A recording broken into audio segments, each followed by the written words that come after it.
అందరూ నన్ను విడిచినా నీవు నన్ను విడవనంటివి అనే పాట పాడుతున్నామండి.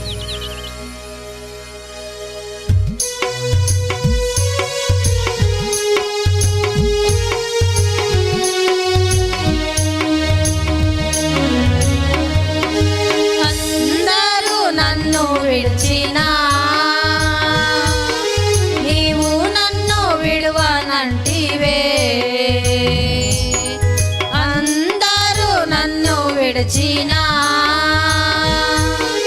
నీవు నన్ను విడవనంటివే. నా తల్లియు నీవే, నా తండ్రియు నీవే, నా తల్లి తండ్రి నీవే యేసయ్యా.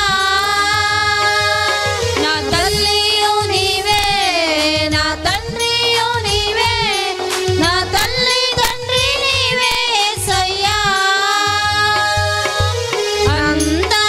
నన్ను విడిచినా నీవు నన్ను విడవనంటివే.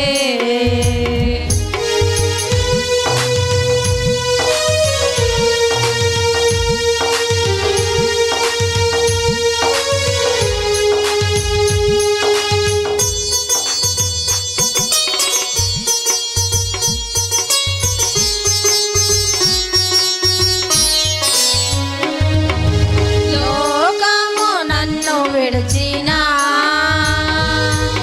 నీవు నన్ను విడవనంటివే. లోకము నన్ను విడిచినా నీవు నన్ను విడవనంటివే. నా బంధువు నీవే, నా మిత్రుడా నీవే, నా బంధు మిత్రుడు నీవే యేసయ్యా. బంధువు నీవే, నా మిత్రుడా నీవే, నా బంధు మిత్రుడు నీవే యేసయ్యా. అందరూ నన్ను విడిచినా నీవు నన్ను విడవనంటివే.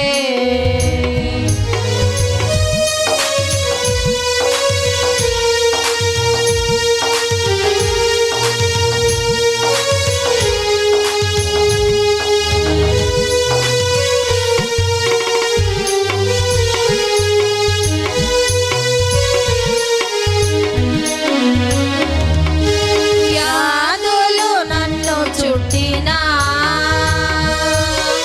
బాధలు నన్ను ముట్టినా,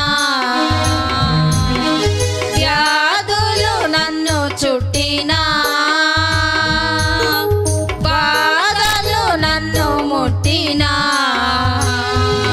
నా కొండయు నీవే, నా కోటయు నీవే, నా కొండ కోట నీవే యేసయ్యా. కొండయు నీవే, నా కోటయు నీవే, నా కొండ కోట నీవే యేసయ్యా. అందరూ నన్ను విడిచినా నీవు నన్ను విడవనంటివే.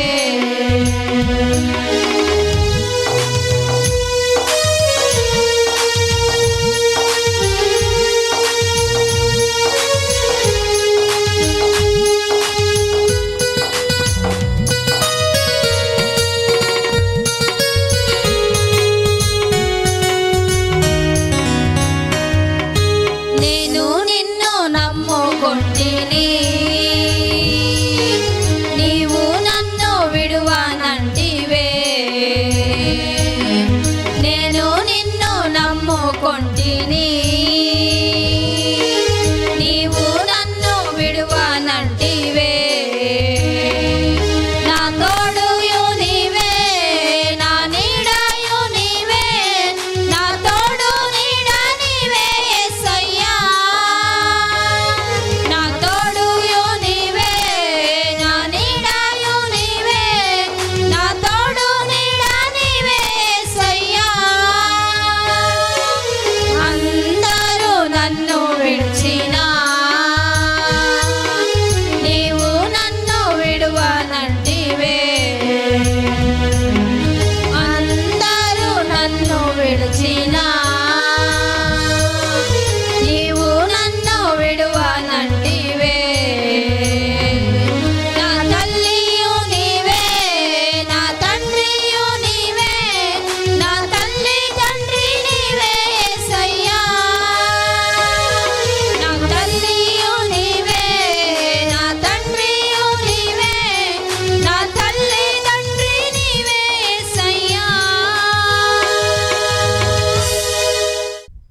మంచిది ప్రియులరా, మరొకసారి ఈ రీతిగా మనందరం కలిసి మరి దేవుని సన్నిధిలో చేరుటకు, దేవుని వాక్యం వినడానికి ప్రభు చూపుచున్న కృపను బట్టి దేవుని మనం స్తుతించుకుందాము.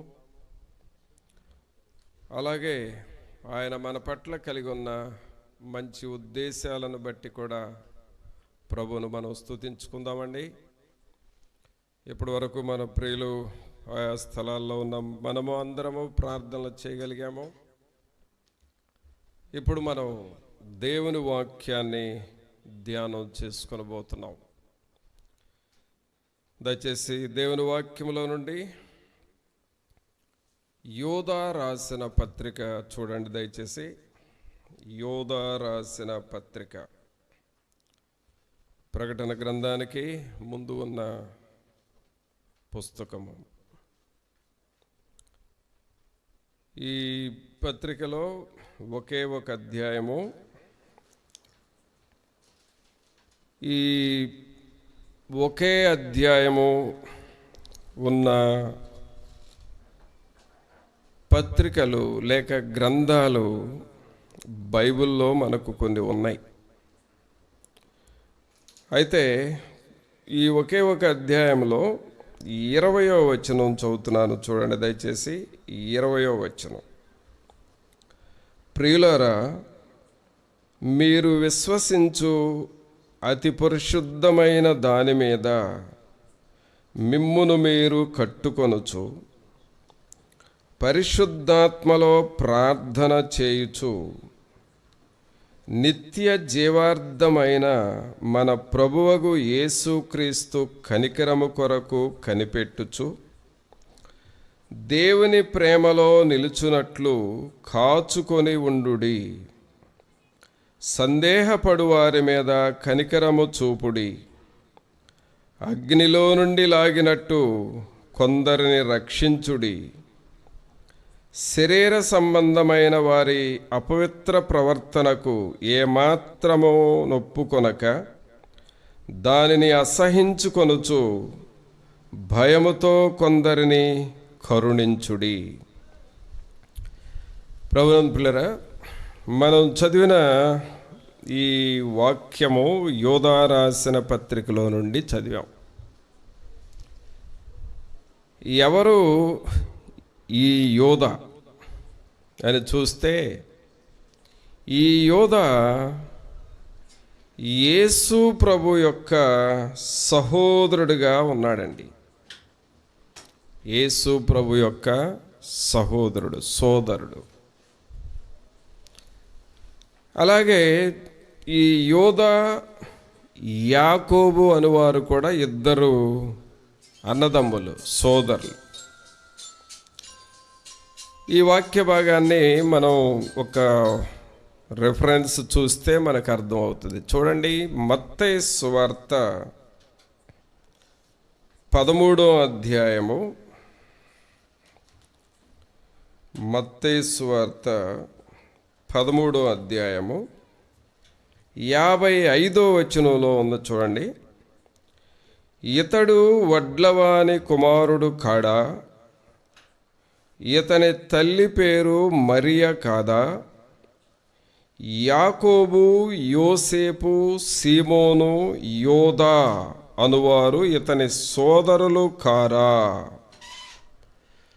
కావున ప్రియులారా, ఈ వాక్యం ప్రకారం యాకోబు, యోధా మరి అన్నదమ్ములు, సోదరులు. యేసుక్రీస్తు ప్రభు కూడా మరి వీరికి సోదరుడుగా ఉంటూ ఉన్నాడు. అయితే మనం ఇక్కడ చూడాల్సింది ఏమిటి అనంటే, ఈ యోధా యేసుక్రీస్తు ప్రభువుకి సోదరుడు, కానీ తాను యేసుక్రీస్తు ప్రభు మరణము నుండి తిరిగి లేచి మృత్యుంజయుడైన తరువాత ఈ యోధా యేసుక్రీస్తుని బాగా విశ్వసించాడు. ప్రియరా, బైబిల్ గ్రంథంలో ఈ యోధా రాసిన పత్రిక ఒక్క అధ్యాయం మాత్రమే ఉంది అని మీకు చెప్పాను. కానీ ఒక్క అధ్యాయం మాత్రమే ఉన్న గ్రంథాలు ఇంకేమైనా ఉన్నాయా అని మనం ప్రశ్నించుకుంటే బైబిల్లో ఒక అధ్యాయం కలిగిన పుస్తకాలు 5 పుస్తకాలు ఉన్నాయండి. 5. పాత నిబంధనలో 1, క్రొత్త నిబంధనలో 4. పాత నిబంధనలో 1 ఏమిటంటే ఓబద్య. అలాగే క్రొత్త నిబంధనలో 4 ఏమిటి అని అంటే ఫిలోమోనుకు రాసిన పత్రిక, 2వ యోహోను రాసిన పత్రిక,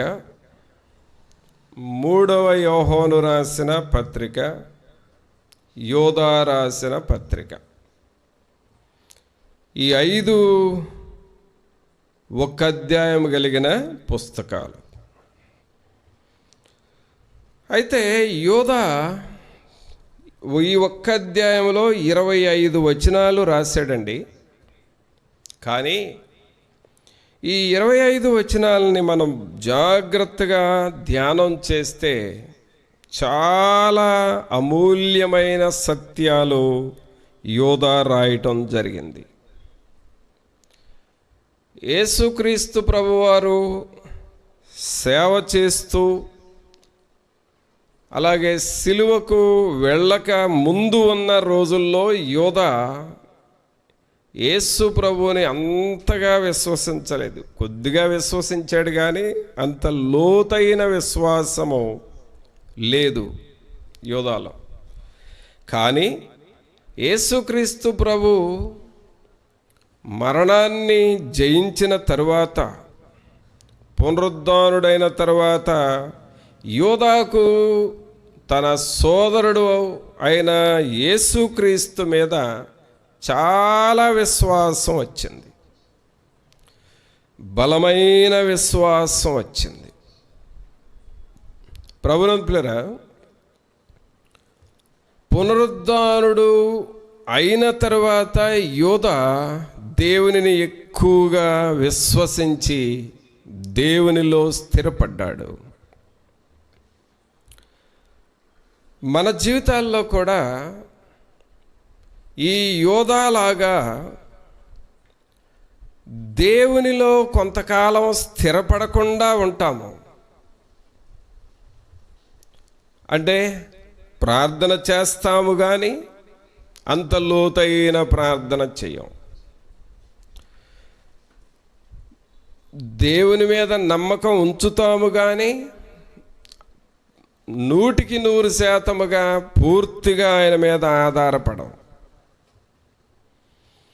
అలాగే భక్తిగా ఉండాలి అని అనుకుంటాము, కానీ కొన్ని సమయాల్లో మన భక్తి కొంచెం వెలితిగా కనిపిస్తూ ఉంటుంది.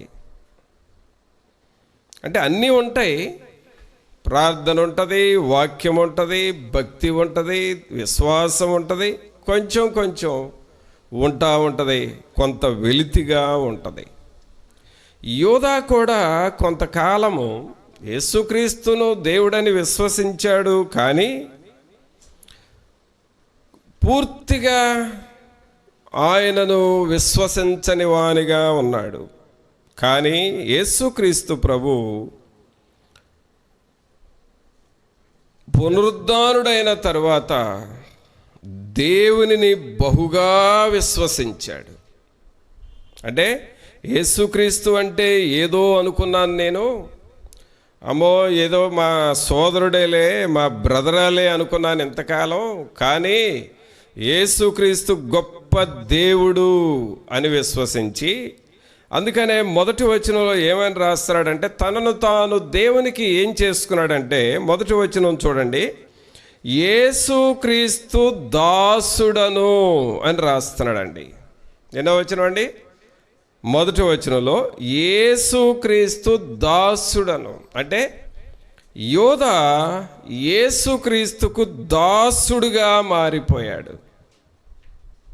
అంతకుముందేమో బ్రదర్ అనుకున్నాడు, నా సోదరులే ఏముందలే అనుకున్నాడు. కానీ ఇప్పుడు యోధాకు గ్రహింపు వచ్చిన తర్వాత, యేసుక్రీస్తులో ఉన్న బలము శక్తి ఈయనకు అర్థమైన తర్వాత, నేను యేసుక్రీస్తు దాసుడను, యాకోబు సహోదరుడునైన యోధా అని రాస్తున్నాడు. పిల్లరా, ఇక్కడ యోధాను మనం ఆలోచన చేస్తే యేసు ప్రభువుని గొప్పగా గ్రహించాడు. అలాగే యేసుక్రీస్తు నా దేవుడైతే నేను ఆయన దాసుడను అని గ్రహించాడు. అలాగే యేసుక్రీస్తు ఆయన రక్షకుడు, ఆయన దాసులంగా మనం జీవించాలి అనేది యోధాకు అర్థమైంది. అంటే దేవునిని గూర్చిన గ్రహింపులో ఎదిగాడు. దేవునిని సేవించాలి అనే మనస్సు యోధాకు వచ్చింది.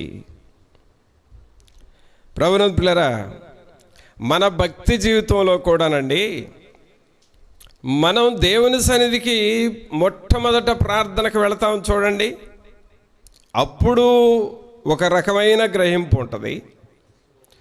దేవుని సన్నిధికి వెళుతూ వాక్యం వింటూ దేవుడు మన జీవితంలో చేస్తున్న మేలులు తలంచుకుంటూ ఆ వాక్యాన్ని గ్రహించుకొని లోబడే కొలదే యేసుక్రీస్తులో ఉన్న శక్తి, గొప్పతనము మనకు అర్థమవుతూ ఉంటుంది. ఆయనను గూర్చిన గ్రహింపులో మనం ఎదుగుతూ ఉంటాము. పిల్లలు గమనించండి, దేవునిలో నీ గ్రహింపు ఎదుగుతూ దేవుడు నీకు గ్రహింపు పెరిగే కొలదే మనకొచ్చే ఆలోచనలు ఎలా ఉంటాయి అంటే, దేవుడు ఎంత గొప్పవాడో అర్థమవుతుంది. అలాగే మనం ఎంత చిన్నవారమో, మనం ఎంత తక్కువ వారం అనేది అర్థమవుతూ ఉంటుంది.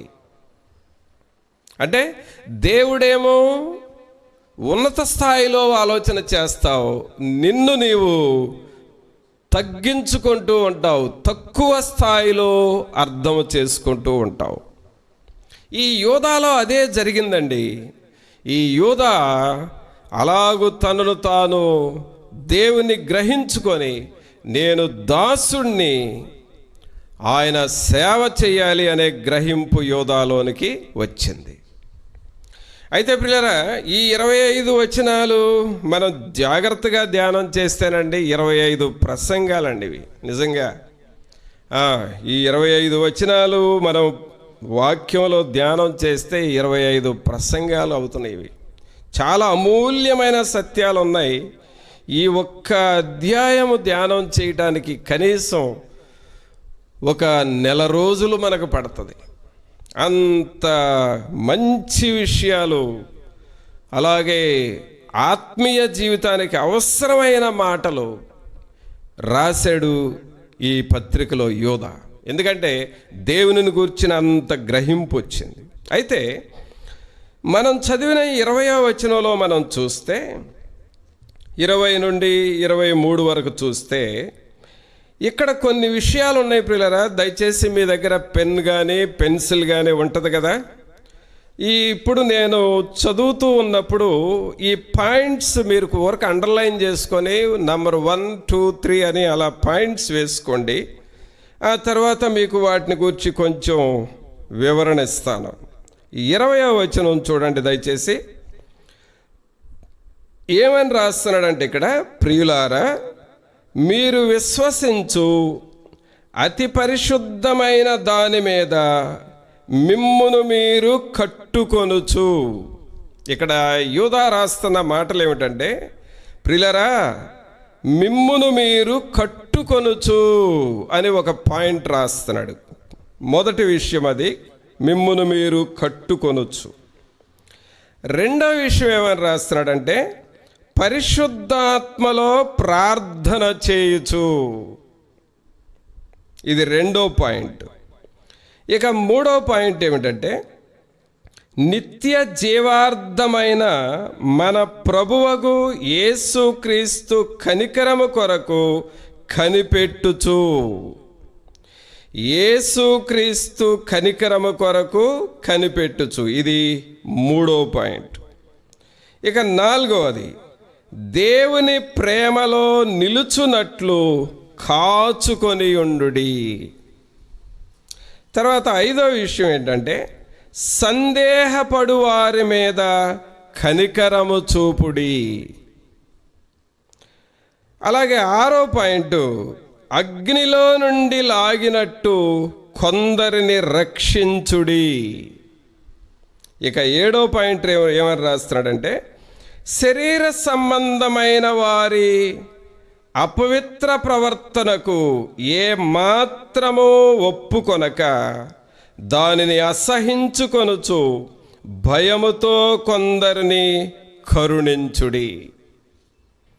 ఎన్ని విషయాలు రాశాడు ప్రియులరా? 7 విషయాలు రాశాడు. ఇక్కడే 7 మెసేజ్లు ఉన్నాయండి. ఇవి కూలంకషంగా మీకు తెలియజేయాలంటే 7 మెసేజ్లు ఇస్తే కానీ ఈ 2 వచనాలు మనకు పూర్తి కాదు. అయితే ఉన్న సమయాన్ని బట్టి ఈ 7 పాయింట్లు అసలు ఏమిటి, యోధాకు వచ్చిన గ్రహింపు ఏమిటి, అలాగే దేవుని బిడ్డల్ని ఏం చేయమంటున్నాడు అని ఇవి కొంచెం అవుట్లైన్స్గా మనము ఈ 7 పాయింట్లు చూద్దామండి. మొదటి విషయం 20వ వచనంలో చూడండి దయచేసి. ప్రియులారా, మీరు విశ్వసించు అతి పరిశుద్ధమైన దాని మీద మిమ్మును మీరు కట్టుకొనుచు. ప్రభువులారా, యేసుక్రీస్తును గూర్చిన గ్రహింపు యోధాకు వచ్చింది కాబట్టి ఇప్పుడు ఆయన గారు ఏమంటున్నాడంటే, మీరు కూడా ఈ అతి పరిశుద్ధమైన దాని మీద మిమ్మును మీరు కట్టుకొనండి, మిమ్మును మీరు కట్టుకొనండి అని అంటున్నాడు. అంటే అర్థం ఏంటండి? మనది ఒక ఆత్మీయ జీవితం అండి, ఆత్మీయ జీవితం. ఇంకా చెప్పాలంటే మనది ఒక ప్రార్థనా జీవితం. అలాగే పరలోకానికి సిద్ధపడుచు ఉన్న జీవితం. దేవుని వాక్యం చదువుచు, ప్రార్థన చేస్తూ, ఆత్మలో గ్రహించుకుంటూ, వాక్యానికి లోబడుచు, సిలువను మోస్తూ, ఆయన కొరకు సాక్షిగా జీవిస్తూ, ఆయనను ప్రకటిస్తూ, మన సమయం ఉన్నా కొలదే మన సమయాన్ని, మన ద్రవ్యాన్ని, మన బలాన్ని, మన సమస్త టాలెంట్స్ని ఉపయోగించి ఆయనను సేవిస్తూ మనలను మనం కట్టుకుంటా ఉండాలి అని యోధా రాస్తూ ఉన్నాడు. మిమ్మును మీరు కట్టుకొనుచు. కట్టడం ఏమిటండి? కట్టడం, ఇల్లు కట్టడం తెలుసు, గోడలు కట్టడం తెలుసు, లేక ఒక దడి కట్టడం తెలుసు, కానీ జీవితాన్ని కట్టడం అండి ఇది. జీవితాన్ని కట్టాలి. ప్రభువుని పిల్లరా, మన జీవితాన్ని ఎలాగో ఒకలాగలే, ఏదో అయిపోతుందలే అని ఇష్టానుసారముగా మనం పట్టించుకోకపోతే మన జీవితము మనము పడిపోయిన గోడల్లాగా అయిపోతుంది మన జీవితం. కానీ జీవితాన్ని కట్టుకోవాలి. చిన్న వయసు దగ్గర నుండే గ్లాడిస్ ఐల్వాల్డ్ అనే ఒక బాలిక, ఆమె బర్మా దేశానికి మిషనరీగా వెళ్ళింది. బర్మా దేశం అంతా దేవుని సేవ చేసింది. కానీ ఆ చిన్న బిడ్డ 6 సంవత్సరాల వయసులో తల్లిదండ్రుల దగ్గర ఉండి ప్రార్థన నేర్చుకొని, వాక్యం నేర్చుకొని, ఎంత వయసు అండి? 6 సంవత్సరాల వయసు. అంటే అప్పుడే ఎలిమెంటరీ స్కూల్కు పంపే వయసు. అప్పుడే మారు మనసు పొంది దేవుని స్వరం విన్నదంట. చూసారా? 6 సంవత్సరాలకు గ్లాడిస్ ఐల్వాల్డ్ దేవుని స్వరం విన్నది. ఆ 6 సంవత్సరాల నుండి ఇంకొక 6 సంవత్సరాలు అంటే 12 సంవత్సరాల వయసు వచ్చే వరకు భక్తి నేర్చుకుంది, వాక్యం నేర్చుకుంది, వాక్యం చెప్పటం నేర్చుకుంది, సాక్ష్యం చెప్పటం నేర్చుకుంది. ఆ తర్వాత చూస్తే 13వ సంవత్సరానికి తల్లికి చెప్పిందంట, తండ్రికి చెప్పిందంట, మమ్మీ నేను బర్మా దేశానికి మిషనరీగా వెళుతున్నాను, ప్రభు నన్ను వెళ్ళమంటున్నాడని 13 సంవత్సరాల వయస్సులో దేవుని సేవకు వేరే దేశం వెళ్ళి సువార్త చెబుతా వచ్చింది. అంటే తను బాల్యకాలము నుండి తన జీవితాన్ని వాక్యముతో కట్టుకుంటూ ఉన్నది. పిల్లరా, చిన్నపిల్లలు, యవనస్తులు జాగ్రత్తగా ఈ మాట ఆలకించండి. వాక్యముతో మన జీవితాల్ని కట్టుకోవాలి. దేవుని వాక్యముతో మనల్ని మనం కట్టుకోవాలి. వాక్యముతో మనం కట్టుకుంటా ఉంటే, నిర్మించుకుంటా ఉంటే మన భవిష్యత్తు చాలా బాగుంటుంది. పరలోక సంబంధులముగా మనం మారతాము. చూడండి, దేవుని వాక్యముతో కట్టుకున్న వారు ఎలా ఉంటారు అనంటే, అపోస్తుల కార్యములు 20వ అధ్యాయము, అపోస్తుల కార్యములు 20వ అధ్యాయము 32వ వచనం చదువుదాం. ఇప్పుడు దేవునికిని ఆయన కృపావాక్యమునకును మిమ్మును అప్పగించుచున్నాను. ఆయన మీకు క్షేమాభివృద్ధి కలుగు చేయుటకును పరిశుద్ధపరచబడిన వారందరిలో స్వాస్థ్యం అనుగ్రహించుటకును శక్తిమంతుడు. గమనించండి పిల్లరా, ఇక్కడ మనం దేవుని వాక్యం ప్రకారం కట్టుకోవడం అంటే అర్థం ఏమిటి అనంటే, 32వ వచనంలో చదువుతున్నాం. ఇప్పుడు దేవునికిని ఆయన కృపావాక్యమునకు మిమ్మును అప్పగించుచున్నాను. అంటే దేవునిలో కట్టుకోవటం అంటే అర్థం ఏమిటంటే, మనల్ని మనం దేవుని వాక్యానికి అప్పగించుకోవాలి. చూసారా, దేవుని వాక్యానికి నిన్ను నువ్వు అంకితం చేసుకోవాలి. దేవుని వాక్యం ఏం చెబుతుందో అదే చెయ్యాలి. దేవుని వాక్యము నీకు ఏమని వివరించిందో అలాగే నువ్వు బ్రతకాలి, అలాగే నువ్వు ప్రవర్తించాలి. మనల్ని మనం దేవునికి అప్పగించుకోవాలి. అప్పగించుకోవడం అంటే ఏంటి? ఇక మన చేతుల్లో ఏమి లేదు. మనం ఎవరి చేతుల్లోకి వెళ్ళామో వాళ్ళు ఏది చెబితే అది చేయటమే మన పని. అప్పగించుకోవటం.